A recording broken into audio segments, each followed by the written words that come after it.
అంటున్నాడు, దేవుని లెక్క చేయట్లేదు కాబట్టి మీకు కొద్దిగా పండుతుంది అంటాడు. హగ్గై గ్రంథం 1వ అధ్యాయం 6వ వచనం. త్వరగా హగ్గై 1వ అధ్యాయం 6వ వచనం. బైబిల్, మీరు విస్తారముగా విత్తినను మీకు కొంచెమే పండింది. ఎందుకని? నువ్వు భోజనం చేస్తున్నావు, ఆకలి తీరటల్లా, మానవు చేస్తున్నావు, దాహము తీరటల్లా, పట్ట కడుతున్నావు, చలి ఆగటల్లా, కష్టపడి పని చేస్తున్నారు, భార్యాభర్తలు ఇద్దరు కలిసి పని చేస్తున్నారు, ఉద్యోగాలు చేస్తున్నారు, వ్యాపారాలు చేస్తున్నారు. కానీ డబ్బు చూడబోతే నెలకొచ్చేలేకే చినిగిపోయిన సంచి. ఎందుకుంది నీ కుటుంబంలో చినిగిపోయిన సంచి? వేసిన డబ్బులు ఏమైంది? దాపెట్టిన డబ్బులు ఏమైంది?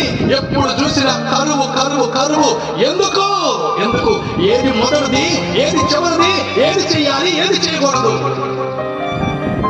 ఎవరికి ఇవ్వవలసిన ప్రాముఖ్యత, దేవుడికి ఇవ్వవలసిన ప్రాముఖ్యత మనం ఇవ్వట్లేదండి.